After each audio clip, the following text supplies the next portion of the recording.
But let me take this time to introduce Janice Nelson to you. Welcome, Janice. Thank you, Cheryl. Many people in Birmingham may know you already as a helper of God's Precious Infants, because you have been a stalwart in that organization. That's how I've known you for decades, as a friend and a prayer partner and a prayer warrior in the fight for life. But today I invite you to tell us a little bit about your call to pro-life, the journey that God has had you on, and kind of where that began and how you first got involved. Okay. Well, about 25 years ago, I heard something described, sidewalk counseling, and I just all of a sudden knew in my heart that's what I would love to do with you, Jesus, and I had this overwhelming response and immediately got trained, and I had this calling. And then the night before I went out for the first time, I thought, oh, I don't have a medical background, and I'm not very good on facts, and Jesus, you're really going to have to help me here. And so that night I had this dream of going to Summit and a lady pulling up in the conversation and then going with her in the car to save a life. And then the next morning I was there and she pulled up, and it just unfolded exactly like my dream. And so maybe the angels sent you that dream to give you hope and courage to do. And it was just like, all right, Jesus is in control here, and all I have to do is just show up and let His love and grace go out to all the souls that are coming. And what a privilege to do that in His name. And so I've done that for in different ways for 25 years. Mm-hmm. Well, just to clarify, in case our listeners don't know, Summit is an abortion facility here in Birmingham where they end the lives of innocent babies on a daily basis.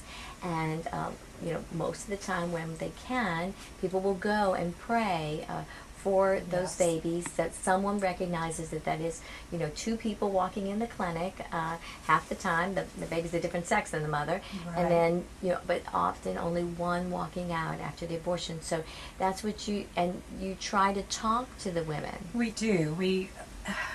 I feel like the women that are there are really experiencing a crisis. And so I want to address them as kindly and lovingly as I can to offer them real hope. And if I can give a testimony of how a baby has just been a blessing to a family and how every life is precious, and practically the risks of abortion, but I try to be real practical and real kind and offer them true help.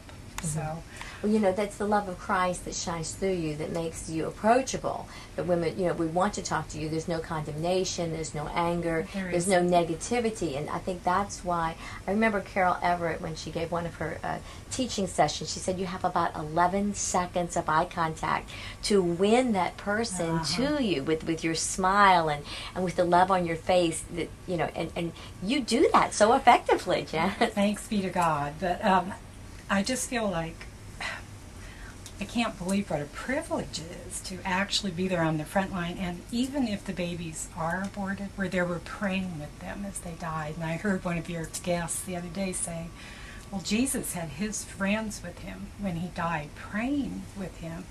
And I thought, well, what a privilege. Here we are, and we're in prayer for everyone involved, because we know the long-range effects on the families and the women and everyone involved, but these little souls that at least were there begging for their life and showing love at that final minute. And I think the more approachable you are, the better you do. And I try not to ask them a question that they could say no. Mm-hmm. Like, will you take this? I just say here and give it to them. Or I just literally, sometimes I feel like it's the authority of Jesus in me just telling them, just go home, keep your baby. God loves you, and they leave, and I'm thinking... Well, so many don't want to be there. People say exactly. It's a choice, but it's a last resort. It's a last choice. It's people who feel they have no other option. Right, and I think that if you have the time to talk to them about, a lot of women, when they're first pregnant, are sort of ambivalent, and especially in difficult situations, and in all honesty, that's true. But a woman is pregnant for 9 months, and that love for her baby grows. As the baby grows, the love grows, the bonding. And right now she's in a hormonal mess, because her body's adjusting to being pregnant, and maybe it's not the best time. but you're not having the baby that second. You're the blessing is there, and you and the baby will grow together in love.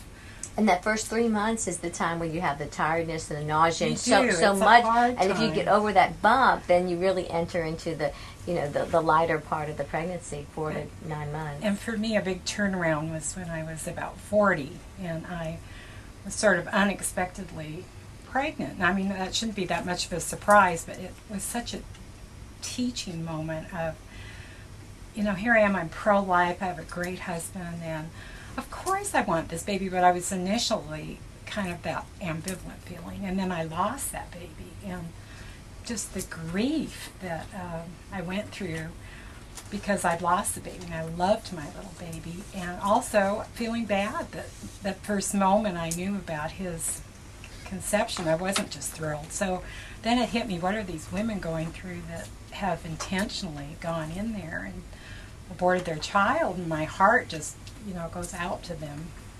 And I think that's why you're so effective, because your heart is there for the women. So you've worked at Summit, praying out front. Now, something came to really ramp up your, I know it was the missionary image of Our Lady of Guadalupe. Tell us, was this like a second level in your It was walk? a call within a call, but we signed up for a week, and I just had the privilege of taking this image all over town to hospitals and schools, and she promised that she would melt hearts by just her image there, and we just watched that unfolding. And actually, I was at St. Vincent's, our Catholic hospital, and I had the image folded up on a hospital cart, and I put my hand down, and the little heart was just beating away, and Well, people who are familiar with the image of Our Lady of Guadalupe, it's the story of Juan Diego, Yes. and her image was miraculously painted on his cactus tilma, and he brought it to the bishop because Our Lady had requested that a cathedral be built there, a church in her name, and he wanted some sign, the bishop, that this truly was the Mother of God who was speaking. And the cathedral ended up being built, and it ended up ending the human sacrifice of the Yes. Aztecs. 9 million people were saved, came to Christ, came to the Lord, Baptized. baptized and into the faith, because all stemming back to that image. So that when people say the missionary image of Our Lady of Guadalupe, if you research the Cathedral of Our Lady of Guadalupe Such a and find out, miracle. and she is in in the picture, she is with child, the yes, the only time that Mary appeared with child. is in this image, and it's just beautiful. So if you haven't seen it, go online, Our Lady of Guadalupe, and take a look at this picture, and it will be a blessing to your It heart will and to your indeed. life. And so when the image came, it was the helpers who guardianed it, because I know I was at St. Francis Xavier at the time, Sure. and we went to see it.